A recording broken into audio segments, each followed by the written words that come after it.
బాపట్ల జిల్లా Chirala senior citizens కార్యాలయంలో CITU జిల్లా స్థాయి సమావేశం జరిగింది. సమావేశంలో రాష్ట్ర ఉప ప్రధాన కార్యదర్శి ఎస్ వెంకట సుబ్బయ్య హాజరై కేంద్ర రాష్ట్ర ప్రభుత్వాలు మారినా విధి విధానాలు మారలేదు. రాష్ట్రంలో చంద్రబాబు అధికారంలోకి వచ్చిన గత ప్రభుత్వం అనుసరిస్తున్న విధి విధానాలు అనుసరిస్తుంది. విశాఖ స్టీల్ ప్లాంట్ ప్రైవేటీకరణ చేయమని ఒకరంటారు, మరొకరు ఖచ్చితంగా ప్రైవేటీకరణ చేస్తామని అంటారు. అసంఘటిత కార్మికులు అనగా ఆశా వర్కర్లు మధ్యాహ్న భోజన అంగన్వాడీలకు ఇచ్చే జీతభత్యాలు కేవలం 10,000 రూపాయల లోపే ఈ విధానం మారాలని తెలిపారు. ఈ కార్యక్రమంలో జిల్లా కార్యదర్శి బత్తుల శామ్యూల్, అచ్యుతుని బాబురావు, ఊటుకూరి వెంకటేశ్వర్లు తదితరులు పాల్గొన్నారు.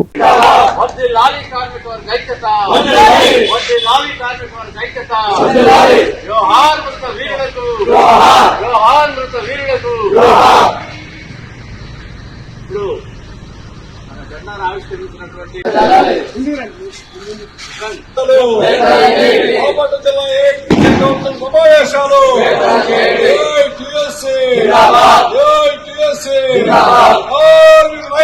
సమావేశాలు చేస్తున్నాం.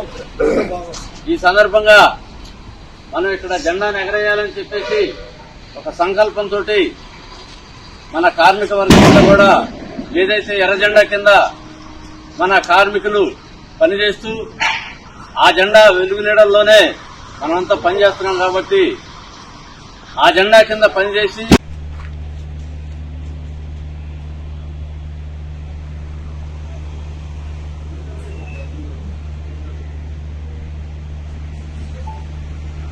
జిందాబాద్ ఏఐటీయూసీ జిందాబాద్ జిందాబాద్ ఏఐటీయూసీ జిందాబాద్ వర్ధిల్లాలి కార్మిక వర్గ ఐక్యత వర్ధిల్లాలి కార్మిక వర్గ ఐక్యత జయప్రదం చేయండి. సెప్టెంబర్ 1, 2, 3 తేదీలు విశాఖపట్నంలో జరిగే జాతీయ కౌన్సిల్ సమావేశాలను 2024 మేలో జరిగినటువంటి సార్వత్రిక ఎన్నికల తరువాత ఏర్పడినటువంటి ప్రభుత్వాలు మోడీ 3 గవర్నమెంటు, ఈ రాష్ట్రంలో ఎన్డీఏ కూటమి గవర్నమెంటు చంద్రబాబు నాయుడు గారి సారథ్యంలో అధికారంలోకి వచ్చాయి.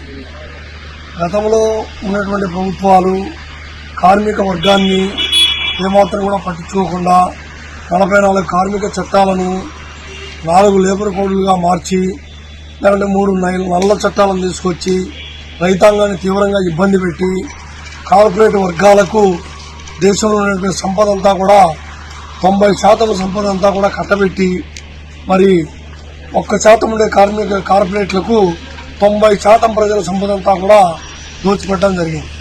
మరి దానివల్ల ఈసారి ఎన్నికల్లో కాంగ్రెస్ పార్టీ బాగా అధికారంలో వచ్చినటువంటి మోడీ చంద్రబాబు నాయుడు గారు కూడా మరి ఏం మార్పు లేదు.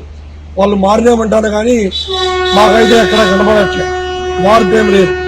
ఈరోజు చూడండి, మీరు చిరు ఉద్యోగులు, స్కూల్లో పనిచేసే స్వీపర్లు, మధ్యాహ్న భోజన కార్మికురాలు, ఆశా కార్యకర్తలు, అంగన్వాడీ వాళ్ళకి ఇచ్చేది ఎంత జీతము? 6,000, లేకుంటే 3,000, లేకుంటే 10,000. ఇటువంటి చిన్న చిన్న చిరుద్యోగుల పైన కూడా గ్రామాలలో రాజకీయ కక్ష సాధింపులు జరిగి మా ప్రభుత్వం వచ్చింది కదా, మీరు సాధించుకొని పోండి, మా వాళ్ళు అధికారంలోకి వస్తారు, పని చేసుకుంటారని వాళ్ళ మీద వేధింపులతో అనేక మందిని తీసేస్తాను. ఇది సరైన పద్ధతి విధానం కాదు.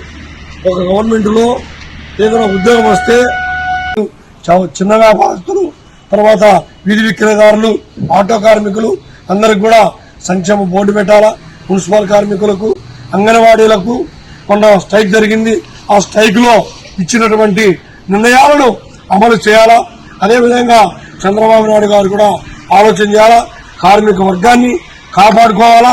ఎవరైతే కార్మిక వర్గాన్ని విశ్వసిస్తారో, కాపాడుకోలేరో అటువంటి వాళ్ళు ఇంటికి సాగనంపక తప్పదు. తగిన జగన్మోహన్ రెడ్డికి గుణపాఠం జరిగింది. మీరు కూడా ఆ వైపున పోకుండా